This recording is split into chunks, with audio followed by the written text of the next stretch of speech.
From basics, we pick up dodge action from tier 1 and ninjutsu from tier 2. Without dodge action, it becomes a struggle to move around when fighting. Ninjutsu is a top priority in order to evade all kind of damage. I only put 1 point as I feel that is enough for me. From combat, you can pick up any skill in tier 1 and 2. I chose rotating strike and dual wield for when I'm using the lumberjack swords. And this is just in order to unlock tier 3. In tier 3, we'll get backwater formation. We'll max it out in order to get a bonus of 200% magic attack. We only use this skill when fighting bosses or special monsters. From magic, we pick up heal and level it to 3. In tier 2, we pick up lightning bolt, lightning ball, and freezing ray. Lightning bolt will provide a huge burst of single target damage. Lightning ball will provide with sustained damage and also clear mobs in AoE. Freezing ray is our strongest boss killing skill. It requires a bucket of water, which you can easily get from the well. You can also pick up water creation from tier 1 to create a bucket of water whenever you need it. In that case, I would put 2 points in water creation. Freezing ray is our main skill when killing bosses, as it does good damage when aiming on weak spots, also freezes the enemy, which makes this build very safe and easy to use. It is also a good support skill if you're playing in a group. In tier 3, we pick up mana siphon and max it out. This spell increases our bonus damage by 200%, and we only use it when fighting bosses or special monsters. We take 1 point in time lock just for safety measure. It is also a very good support skill when playing in a group. Life siphon is the next skill, and this increases our magic attack by 50%. We will always have this one active. I also chose wisdom in order to make freezing ray less mana consuming, but you can skip this skill. I hardly have mana issues to begin with, and I don't think you will either with this build. Instead of picking up wisdom, you could put points into rune stream in order to increase your damage. In tier 4, we unlock frostmine, mantra, and blessing of mana. We max out all of these skills. Frostmine is our AoE clearing skill. Mantra is to boost our damage if we have the right enchantment on our weapon, which I will talk more about later. Blessing of mana makes all our mana problems go away. Worth mentioning is Hellblaze in tier 3. From testing this skill and comparing it to freezing ray, it seems to do more damage, however the range is shorter and you don't get the safety from the freeze. So this is a good option if you're playing in a group and have someone to peel for you. It also consumes multiple campfires. If you're using Hellblaze, I would recommend getting fire creation to level 2. From trick, I sometimes pick up aerial from tier 1. This is due to a bug you can use when you have the griffin wings equipped. If you time your spacebar correctly when dashing, you can keep the dash speed until you run out of stamina. Let's start with our weapon. The strongest staff right now is Lorelei, and it's quite easy to obtain. It also comes with great enchantments and is easy to upgrade as we can farm low level Fafnir from a level 5 island of Big Bridge. Before that, I recommend equipping the weapon that gives you the most magic. You don't really need much to kill Fafnir on a level 5 map in order to start progressing your staff upgrades. The 2 headgear I recommend is either the green or blue classical witch hat. They both come with a good passive ability. The green one will increase our damage for each spell cast, while the blue one will decrease the mana cost of skills. The red one requires us to do melee hits in order to decrease cooldown of our skills, hence it's not worth it. From armor, there's more or less only 2 choices as well. It's either the green or blue wizard cloak. They all come with the same skill, which is meditation. However, the material used to craft them is different. The green one uses griffin feather, while the blue one uses glass. Both of these are easy to get good enchantments for a mage build. I picked the green one as I also went for the green hat. From accessory, we only got one option, which is Dark Rosary. You can get the blueprint when killing the sandworm. This provides us with high base magic attack and also materials which we can get good enchantments on. We only got one choice from combat supporting tool, which is the Iron Talisman. It also gives us magic shield, which will increase our survivability. We can also equip an auxiliary item, which is the Iron Magic Catalyst, so not much of a choice. As you won't get the stats from a shield when using a staff, this is our only option. Last is our Griffin Wings, which is our best option as it is the easiest to get good magical enchantments on.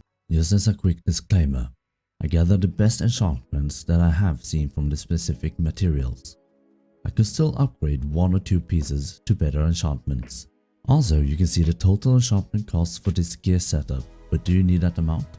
Not at all, and I don't recommend spending that amount, as you can stack 4 enchantments and lose that annoying reinforced enchantment. It's better to slowly upgrade for that in-game gear than rush it. Also, strong enchantments may most likely appear with the updates, so save your points for that. These enchantments are easy to farm on top of it, except for the weapon that may take more of a grind. For our weapon, we are going for Terraborn, Embracing Treasure and Greedy. Cursed by Wealth could be traded for Terraborn to increase our critical damage. And if you're lucky enough, you would like to have Terraborn, Embracing Treasure, Greedy and Cursed by Wealth. For the headgear, you can get a better enchantment than Jack-o'-lantern, like the celestial enchantment that you can see on the Iron Magic Catalyst. The Wizard Cloak opens up new opportunities, where you can use the second tier of Terraborn, which is Mountainborn, instead of that annoying Reinforced, and still have Terraborn as you see in this screenshot. However, you see that the chances of this happening is low, so get grinding. For the Dark Rosary, I preferred getting the enchantments I wanted, even though I got that Reinforced, which could be changed out for that Underworld hiding at 31%. Iron Talisman, not much to do here. Here we can see the Celestial enchantment that I mentioned. You could get that Crimson instead of Reinforced. However, the amount of Celestial elemental dust you might find makes it limited. No reason to take risk here until you have a bunch of those Celestial enchantments. The last one, Our Wings. Quite easy to get 4 good enchantments on, so no real reason to get that Reinforced. Golden Sky, the Never-Ending Sky, Fire Spirit and Griffin is the best option in my opinion. Mine have full blooming instead of Fire Spirit, because I was dreaming of someday getting that Greedy enchantment on my Lorelei, which increased my magic attack by 70% of my mana. Here you can see my loadout and the stats it provides. What I aim for was getting as close as possible to 90% critical chance, because the basic critical rate of magic is 10%, which it does not calculate when you look at the list of equipped items, so I actually have 90% crit chance. I also wanted to increase my crit damage as much as possible and still increase both magical attack and magical attack percentage as high as possible. I do not think much about the mana increase, as I had access to the skill Mantra, which would benefit from the enchantment Greedy, which I don't have yet. The dream would be to get a Lorelei with Terraborn, Embracing Treasure, Cursed by Wealth and Greedy. I will however probably swap Terraborn or Cursed by Wealth for Greedy in the near future.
So before ending this video, I want to highlight the abilities of the staff.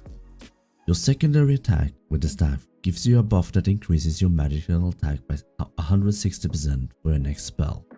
And it also changes how some of your spells behaves. The lightning bolt as normally spreads out, but with the concentrated buff, the bolts all line up at the same spot. The frostmine also changes from normally being very large and the ice takes a long time to melt. With the concentration buff, the ice becomes smaller and melts quicker. I mostly use the concentrate buff to increase my magical attack when using freezing ray or to one-shot a monster with lightning bolt. Your normal attack with the staff sends out arcane bolts. If you hit 3 bolts in a row on an enemy, you will decrease the magical resistance. The enemy get a blue glow around them, showing that it's active for 60 seconds. Without the concentrate buff, the decrease is 30% and with the buff it increased to 50%. When a spell hits the enemy, the debuff disappears after 5 seconds. I normally use this in combination with time lock to get some easy hits in, but honestly, most of the times it's not needed in the lower difficulties. I know this video was long, but there was a lot that I wanted to show and a lot of information is currently limited about the game.